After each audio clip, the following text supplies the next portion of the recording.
നമസ്കാരം, പ്രവാസി മലയാളിയിലേക്ക് ഏവർക്കും സ്വാഗതം. കല്യാണം കഴിഞ്ഞ് 6 മാസമേ ആയിട്ടുള്ളൂ. സഹീർ അവളെയും കൂട്ടി ഒമാനിൽ ഒരുമിച്ച് ജീവിതം ആരംഭിച്ചിട്ട് തന്നെ രണ്ടുപേരുടെയും സ്വപ്ന സാഫല്യം എന്ന പോലെ പ്രിയതമ ഗർഭിണിയുമായി 3 മാസം. സന്തോഷത്തിന്റെ നാളുകൾ എണ്ണിക്കൊണ്ട് ഇരുവരും സ്വപ്നങ്ങൾ നെയ്തു തുടങ്ങിയ സമയത്തായിരുന്നു അത് സംഭവിച്ചത്. രാവിലെ പതിവ് പോലെ എണീറ്റ് സഹീർ ഫുട്ബോൾ കളിക്കാനായി കൂട്ടുകാരുടെ കൂടെ പോയതായിരുന്നു. ആ ചെറുപ്പക്കാരന്റെ അടുത്തേക്ക് ഹൃദയാഘാതത്തിന്റെ രൂപത്തിൽ മരണം വന്നപ്പോൾ ഒരു നിമിഷത്തേക്ക് കൂട്ടുകാരും പകച്ചു നിന്നു. ഇതൊന്നും അറിയാതെ തന്റെ ഉദരത്തിലുള്ള 3 മാസം പ്രായമുള്ള കുഞ്ഞിനെയും നോക്കി പ്രിയതമ ഭർത്താവിന്റെ വരവും കാത്ത് റൂമിൽ തന്നെ ഇരിക്കുകയായിരുന്നു. സഹീറിന് കൊറോണ ഉണ്ടോ എന്ന സംശയത്തിൽ ഹോസ്പിറ്റലിലാണെന്ന് ഒരു വിധത്തിൽ സുഹൃത്തുക്കൾ അവളെ പറഞ്ഞു വിശ്വസിപ്പിച്ചു.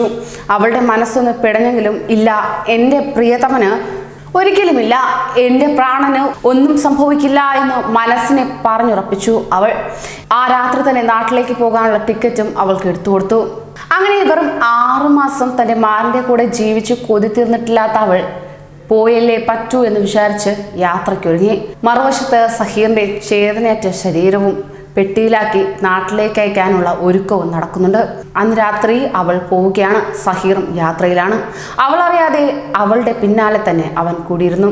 അവൾ പോകുന്ന അതേ ഫ്ലൈറ്റിൽ അവൾ മുൻസീറ്റിലും ചേതനയറ്റ ശരീരവുമായി സഹീർ പിന്നിലുമായി നാട്ടിലേക്കെത്തി. പ്രിയതമന്റെ ചേതനേറ്റ ശരീരമടങ്ങിയ പെട്ടി താൻ യാത്ര ചെയ്യുന്ന വിമാനത്തിൽ ഉണ്ടെന്ന് പോലും അറിയാതെയാണ് ഷിഫാന മസ്കറ്റിൽ നിന്നും യാത്ര തിരിച്ചത്. കണ്ണൂർ ചുഴലി കുന്നുംപുറത്ത് പുതിയപുരത്തിൽ മുഹമ്മദ് സഹീറിന്റെ ഭാര്യയാണ് ഷിഫാന. തലേദിവസം ഫുട്ബോൾ കളിക്കാൻ പോയ മുഹമ്മദ് സഹീർ ഹൃദയാഘാതത്തെ തുടർന്ന് കളിക്കളത്തിൽ കുഴഞ്ഞു വീഴുകയും പിന്നീട് ആശുപത്രിയിൽ വെച്ച് മരിക്കുകയും ചെയ്തു. എന്നാൽ ഇക്കാര്യം ഷിഫാനയെ അറിയിച്ചിരുന്നില്ല. കൊറോണ വൈറസിന്റെ ലക്ഷണം മുഹമ്മദ് സഹീറിൽ കണ്ടെന്നും നിരീക്ഷണത്തിനായി ആശുപത്രിയിലാണെന്നുമാണ് അദ്ദേഹത്തിന്റെ കൂട്ടുകാർ ഷിഫാനയെ അറിയിച്ചത് തന്നെ.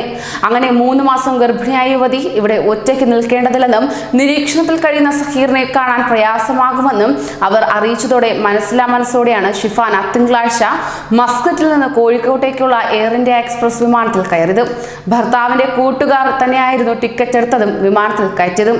അതേസമയം തന്നെ സഹീറിന്റെ മൃതദേഹം ഇതേ വിമാനത്തിൽ കയറ്റാനുള്ള ഒരുക്കത്തിലായിരുന്നു മറ്റു ചില കൂട്ടുകാർ.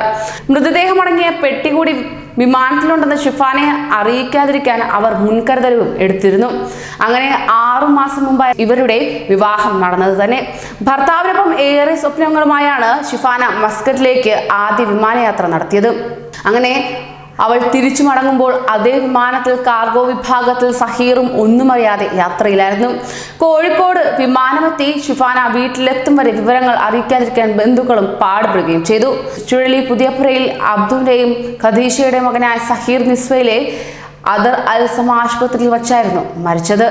കൂടുതൽ പ്രവാസി വാർത്തകൾക്കായി ഈ ചാനൽ സബ്സ്ക്രൈബ് ചെയ്യൂ.